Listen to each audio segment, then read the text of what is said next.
혹시 신출경몰이라는 말을 들어보셨나요? 이건 신창원이 출몰하면 경찰이 몰락한다는 뜻인데 실제로 1990년대 후반 대한민국을 떠들썩하게 만든 한 남자 때문에 생긴 말입니다. 그 남자의 이름은 바로 신창원. 무려 907일 동안 전국 97만 명의 경찰을 농락하며 4만 킬로미터를 이동한 희대의 탈옥수였습니다. 그런데 이 남자가 얼마나 경찰들을 괴롭혔는지 그를 못 잡은 책임으로 무려 57명의 경찰이 파면, 해임, 전보 조치를 당했다고 하니까요. 오늘은 한국 범죄사의 길이 남을 신창원의 놀라운 탈옥 스토리를 들려드리겠습니다. 먼저 무기수가 된 강도치사범 신창원이 어떻게 교도소에 들어가게 되었는지부터 알아볼까요? 1989년 서울 성북구 도남동의 한 가정집에서 벌어진 일이었습니다. 신창원과 공범들이 3천여만 원의 금품을 훔치다가 공범 중 한 명이 집주인을 흉기로 살해하게 됩니다. 그리하여 신창원은 강도치사 혐의로 무기징역을 선고받았고 청송교도소를 거쳐 1994년 부산교도소로 이감되었습니다.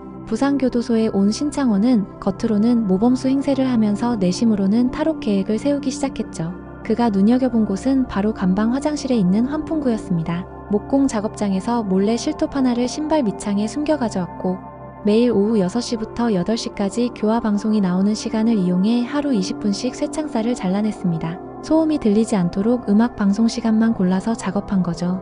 2개월 동안 지름 1.5cm의 쇠창살 2개를 완전히 잘라내는데 성공했습니다. 그런데 문제가 하나 있었습니다. 174cm에 80kg의 건장한 체격이었던 신창원이 가로 32cm, 세로 28cm 환풍구를 통과하기에는 너무 컸던 거예요. 그래서 그는 장이 좋지 않다는 핑계로 변비에 걸렸다고 거짓말하며 음식 섭취량을 극도로 줄였습니다. 무려 15kg을 감량해서 60에서 65kg까지 몸무게를 줄였던 거죠. 1997년 1월 20일 새벽 3시 드디어 신창원의 탈옥이 시작되었습니다. 환풍구 쇠창살을 제거한 신창원은 또 다른 문제에 부딪혔습니다. 바로 높은 담벼락이었죠. 그런데 다행히 교도소 담장 바로 앞에서는 교회 건물 신축 공사가 진행되고 있었습니다. 신창원은 잘라낸 쇠창살로 2시간 동안 땅을 파서 공사장으로 진입했고 공사장에 있던 밧줄을 이용해 콘크리트 담을 넘어 부산교도소를 완전히 탈출했습니다. 철통 보안을 자랑하던 부산교도소에서 탈출하는 데 걸린 시간은 고작 1시간 30분. 이후 인근 농가에서 양복과 구두, 흉기를 훔쳐 택시를 타고 서울로 올라가며 탈옥에 성공했습니다.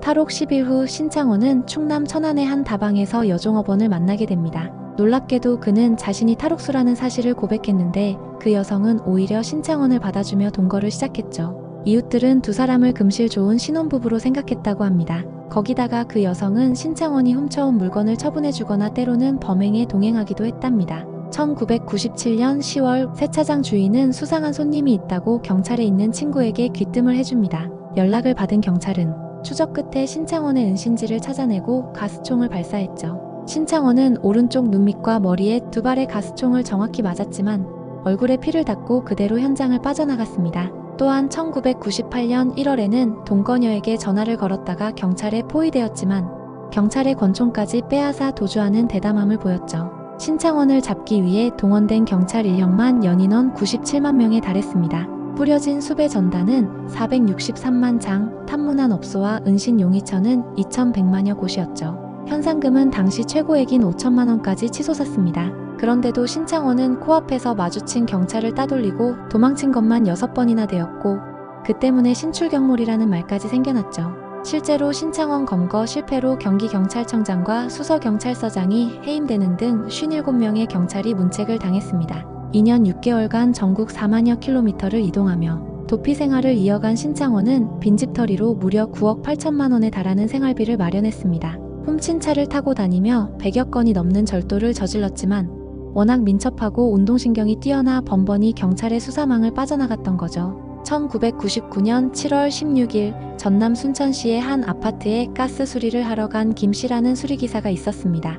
육군정보부대 부사관 출신으로 눈썰미가 남달랐던 김씨는 뭔가 이상함을 느꼈죠. 남녀가 함께 사는 집인데 결혼사진이 한 장도 없고 운동기구만 잔뜩 있었거든요. 거기다가 집주인으로 보이는 남성이 집에서도 모자를 푹 눌러쓰고 있는 모습이 수상했습니다. 김씨는 부동산에 가서 확인해보니 여성 명의로 계약된 아파트인데 계약한 다음날 바로 이사를 온 점까지 확인했죠. 그래서 확신을 갖고 신창원과 비슷한 사람을 봤다며 경찰에 신고했습니다. 오후 3시 30분 김씨의 신고를 받은 경찰은 총기로 무장한 경찰 46명을 현장에 투입했습니다. 아파트를 완전히 포위하고 퇴로를 막은 상황에서 신창원은 더 이상 도주가 불가능함을 깨달았죠. 오후 5시 20분 신창원은 제가 신창원입니다 라는 한마디와 함께 2년 6개월여의 탈주극을 끝냈습니다. 검거 당시 신창원이 남긴 말은 편해요. 그냥이었답니다. 검거 이후에도 신창원 열풍은 계속되었습니다. 검거 당시 그가 입었던 화려한 패턴의 티셔츠는 카피되어 신창원 티셔츠로 시장에서 판매되었고 학생들 사이에서 큰 인기를 끌었죠. 범죄자 최초로 인터넷 팬카페가 개설되기도 했고 신창원 탈옥을 소재로 한 PC게임과 보드게임까지 나왔습니다. 일부 대중들은 그를 홍길동이나 일찜의 같은 의적으로 치켜세우기도 했죠.